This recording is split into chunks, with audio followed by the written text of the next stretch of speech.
A Piece of Wood. By Ray Bradbury.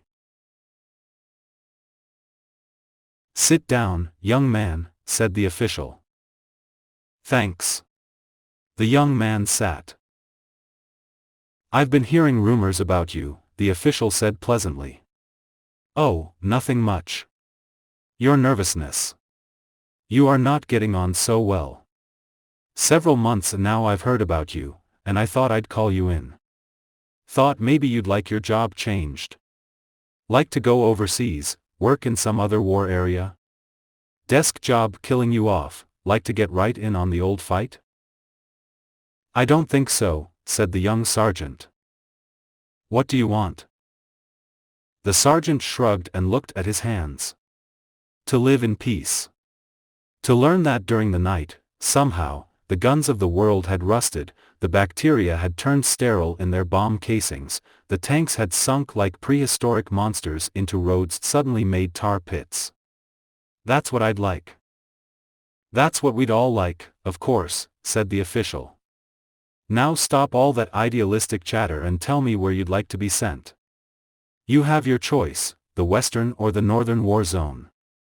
The official tapped a pink map on his desk. But the sergeant was talking at his hands, turning them over, looking at the fingers. "What would you officers do? What would we men do? What would the world do if we all woke tomorrow with the guns in flaking ruin?" The official saw that he would have to deal carefully with the sergeant. He smiled quietly. "That's an interesting question. I like to talk about such theories, and my answer is that there'd be mass panic. Each nation would think itself the only unarmed nation in the world, and would blame its enemies for the disaster. There'd be waves of suicide, stocks collapsing, a million tragedies. But after that," the sergeant said. "After they realized it was true, that every nation was disarmed and there was nothing more to fear, if we were all clean to start over fresh and new, what then? They'd rearm as swiftly as possible. What if they could be stopped? Then they'd beat each other with their fists. If it got down to that. Huge armies of men with boxing gloves of steel spikes would gather at the national borders. And if you took the gloves away they'd use their fingernails and feet. And if you cut their legs off they'd spit on each other.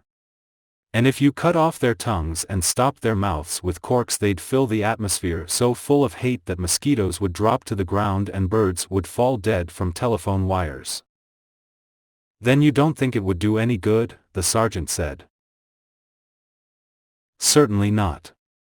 It'd be like ripping the carapace off a turtle. Civilization would gasp and die from the shock." The young man shook his head. "Or are you lying to yourself and me because you've a nice comfortable job? Let's call it 90% cynicism, 10% rationalizing the situation. Go put your rust away and forget about it." The sergeant jerked his head up. "How'd you know I had it?" he said. "Had what?" "The rust, of course." "What are you talking about?" "I can do it, you know. I could start the rust tonight if I wanted to." The official laughed. "You can't be serious." "I am. I've been meaning to come talk to you. I'm glad you called me in. I've worked on this invention for a long time. It's been a dream of mine. It has to do with the structure of certain atoms. If you study them you find that the arrangement of atoms in steel armor is such and such an arrangement. I was looking for an imbalance factor. I majored in physics and metallurgy, you know. It came to me, there's a rust factor in the air all the time. Water vapor. I had to find a way to give steel a nervous breakdown. Then the water vapor everywhere in the world would take over. Not on all metal, of course.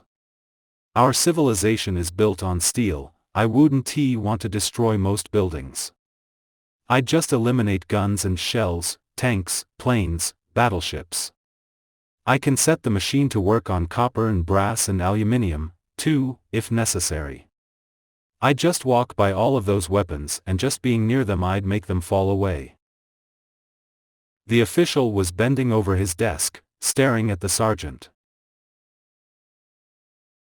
May I ask you a question? Yes. Have you ever thought you were Christ? I can't say that I have.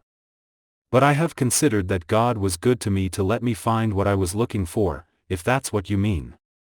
The official reached into his breast pocket and drew out an expensive ballpoint pen capped with a rifle shell. He flourished the pen and started filling in a form. I want you to take this to Dr. Matthews this afternoon, for a complete checkup. Not that I expect anything really bad, understand. But don't you feel you should see a doctor? You think I'm lying about my machine, said the sergeant. I'm not. It's so small it can be hidden in this cigarette package. The effect of it extends for 900 miles. I could tour this country in a few days, with the machine set to a certain type of steel. The other nations couldn't take advantage of us because I'd rust their weapons as they approach us. Then I'd fly to Europe. By this time next month, the world would be free of war forever. I don't know how I found this invention. It's impossible. Just as impossible as the atom bomb. I've waited a month now trying to think it over. I worried about what would happen if I did rip off the carapace, as you say. But now I've just about decided. My talk with you has helped clarify things. Nobody thought an airplane would ever fly, nobody thought an atom would ever explode, and nobody thinks that there can ever be peace, but there will be. Take that paper over to Dr. Matthews, will you? Said the official hastily. The sergeant got up. You're not going to assign me to any new zone then? Not right away, no. I've changed my mind. We'll let Matthews decide. I've decided then, said the young man. I'm leaving the post within the next few minutes. I've a pass. Thank you very much for giving me your valuable time, sir. Now look here, Sergeant, don't take things so seriously. You don't have to leave. Nobody's going to hurt you. That's right. Because nobody would believe me. Goodbye, sir. The sergeant opened the office door and stepped out. The door shut and the official was alone. He stood for a moment looking at the door. He sighed. He rubbed his hands over his face. The phone rang. He answered it abstractedly. Oh, hello, doctor. I was just going to call you. A pause. Yes, I was going to send him over to you. Look, is it all right for that young man to be wandering about? It is all right? If you say so, doctor. Probably needs a rest, a good long one. Poor boy has a delusion of rather an interesting sort. Yes, yes. It's a shame. But that's what a 16-year war can do to you, I suppose. The phone voice buzzed in reply. The official listened and nodded. I'll make a note on that. Just a second. He reached for his ballpoint pen. Hold on a moment. Always mislaying things. He patted his pocket. Had my pen here a moment ago. Wait. He put down the phone and searched his desk, pulling out drawers. He checked his blouse pocket again. He stopped moving. Then his hands twitched slowly into his pocket and probed down. He poked his thumb and forefinger deep and brought out a pinch of something. He sprinkled it on his desk blotter, a small filtering powder of yellow-red rust.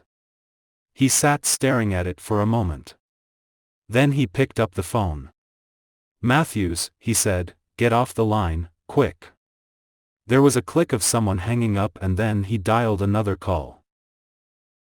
Hello, guard station, listen, there's a man coming past you any minute now, you know him, name of Sergeant Hollis, stop him, shoot him down, kill him if necessary, don't ask any questions, kill the son of a bitch, you heard me, this is the official talking. Yes, Kill him, you hear? But, sir, said a bewildered voice on the other end of the line. I can't, I just can't. What do you mean you can't, God damn it? Because. The voice faded away. You could hear the guard breathing into the phone a mile away. The official shook the phone. Listen to me, listen, get your gun ready. I can't shoot anyone, said the guard. The official sank back in his chair. He sat blinking for half a minute, gasping. Out there even now, he didn't have to look, no one had to tell him, the hangars were dusting down in soft red rust, and the airplanes were blowing away on a brown rust wind into nothingness, and the tanks were sinking slowly into the hot asphalt roads, like dinosaurs, isn't that what the man had said, sinking into primordial tar pits. Trucks were blowing away into ochre puffs of smoke, their drivers dumped by the road, with only the tires left running on the highways. Sir, said the guard, who was seeing all this, far away. Oh, God. Listen, listen, screamed the official. Go after him, get him, with your hands, choke him, with your fists, beat him, use your feet, kick his ribs in, kick him to death, do anything, but get that man. I'll be right out. He hung up the phone. By instinct he jerked open the bottom desk drawer to get his service pistol. A pile of brown rust filled the new leather holster. He swore and leaped up. On the way out of the office he grabbed a chair. It's wood, he thought. Good old-fashioned wood, good old-fashioned maple. He hurled it against the wall twice, and it broke.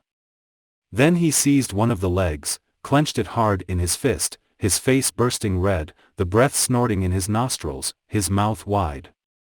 He struck the palm of his hand with the leg of the chair, testing it. All right, God damn it, come on, he cried. He rushed out, yelling, and slammed the door. The end.